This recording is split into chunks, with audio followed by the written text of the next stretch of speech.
In the 1990s, supercomputers gave scientists a more accurate picture of what happened 4.5 billion years ago.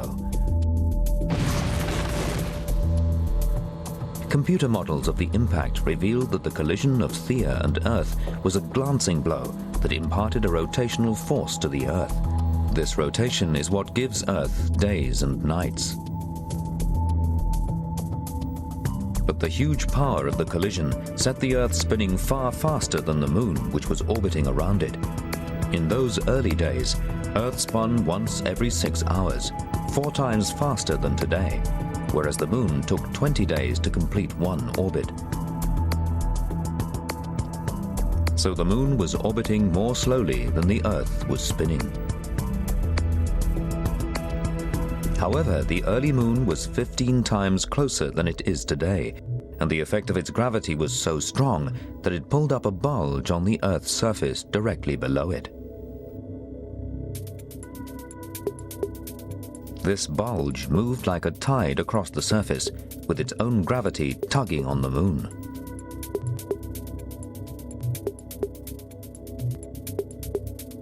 Because the Earth was spinning faster than its satellite, the bulge was always ahead of the Moon, so it constantly pulled the Moon forwards, causing it to accelerate. Any object that travels in a circular motion will move outwards as it accelerates, much like a hammer being thrown in the Olympics. So as the Moon accelerated in its orbit, it began to spiral away from Earth. This journey would continue for billions of years. At the time of its birth, the Moon orbited Earth 15 times closer than today. But this close proximity put the Moon in great jeopardy. It faced bombardment by thousands of asteroids that would eventually destroy 80% of its surface.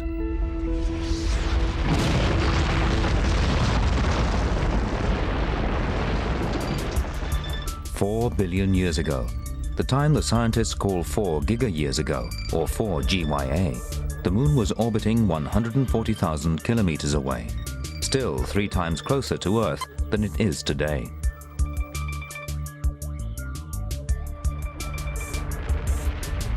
From our planet, the Moon dwarfed everything in the sky.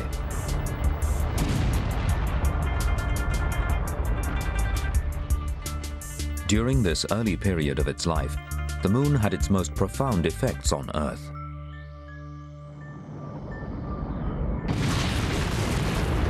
The massive collision that created the Moon was so powerful that it knocked the Earth off balance onto an axis of 23.5 degrees.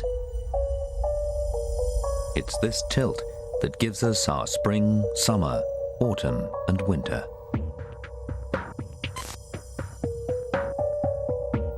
If we spun on a vertical axis, like the planet Mercury, seasons wouldn't exist. Everywhere would receive 12 hours of light and 12 hours of darkness. The poles would be entombed in an eternal freezing twilight, while the equator would bake in endless heat. But the Moon did more than merely produce this tilt. It also maintains it. The strong gravitational pull of our Moon acts as a global gyroscope, stabilizing the Earth's axis. Astrobiologist Lynn Rothschild explains how this works. The reason we have this obliquity that holds steady is because the Moon helps to stabilize the obliquity of the Earth. If we had no Moon, we would end up with what the astronomers call a chaotic obliquity. We'd have quite a big shift and fairly low timescales. Without our global stabilizer, our axis could vary between 0 and 90 degrees. This would alter the distribution of sunlight across the surface of the planet, devastating our finely balanced weather systems. Climate patterns would go berserk. The tropics could find themselves frozen under ice, and Antarctica would be transformed into a vast desert. But luckily, the Moon saves us from such disasters and allows life to exist. it turns out that it may have had a really profound influence on how life has originated and evolved on the Earth. In fact, you might almost be able to argue that we wouldn't be here today filming this if the moon weren't up in the sky. Not all the planets in our solar system are so lucky. Mars has 2 moons, but they're too small to stabilize its tilt. And as a result, the red planet rolls much more than Earth. Some scientists believe that this is one of the reasons there's no life there now. When we look at our moon today, the first things we tend to notice are the craters. To an astrophysicist like David Kring, these indicate a distant and violent past. You can look up from your own backyard and see impact craters on the lunar surface. There are over 300,000 craters, half a mile to over 500 miles in diameter on the lunar surface. Most of these craters came from meteorites hitting the moon. The largest crater we can see from our planet is the Imbrium Basin, which is 1,100 kilometers across. Moon craters come in various sizes, but almost all were created at about the same time.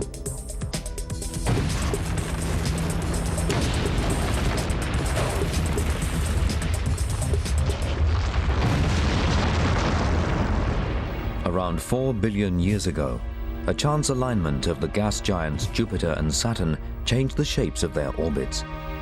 This created a slingshot effect, hurling asteroids towards the inner solar system, straight at Earth and its young moon. For millions of years, asteroids bombarded the entire inner solar system.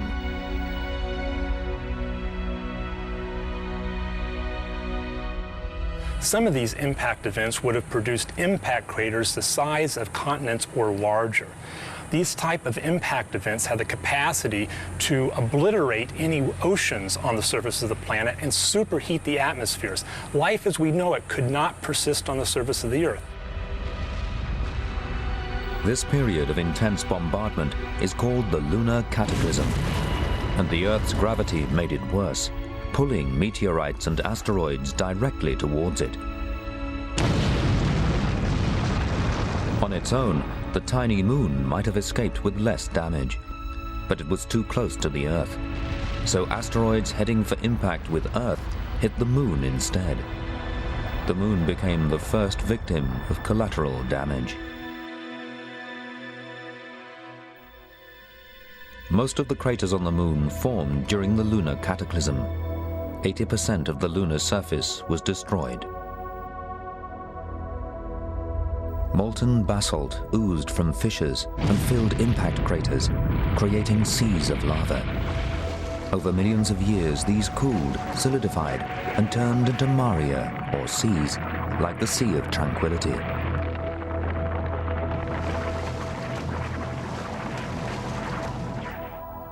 It's the pattern of dark basalt rock that creates the face of the man in the moon as we know it today.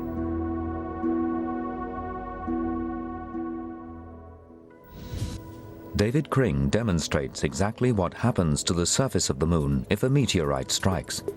He releases a 2.5 kilogram rock from 15 meters above a sand pit. On impact, sand is fired upwards into the air. During the lunar cataclysm, some impacts were so big that material which fired upwards never returned to the moon's surface.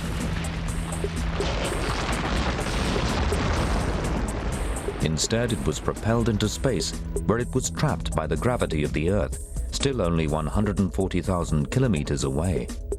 Some of these rocks hurtled towards our planet. You actually would have seen a huge plume of debris rise up off the lunar surface.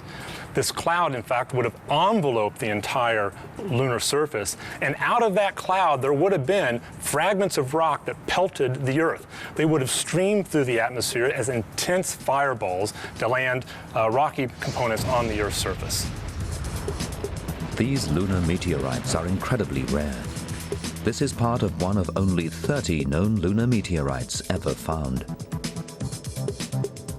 So this is a sample that fell in Africa. Analyses of samples like this tell us that there was a cataclysmic spike in the number of impact events that affected the moon 3.9 to 4 billion years ago. Lunar meteorites contain a record of the geological history of the inner solar system as it was around 4 billion years ago. These rocks are older than the oldest rocks on Earth. The existence of lunar meteorites on Earth caused experts to wonder if rocks could be catapulted from the moon to Earth. Could rocks from the Earth also reach the moon? And if such Earth meteorites could be found, might they hold fascinating clues as to what was happening on this planet billions of years ago?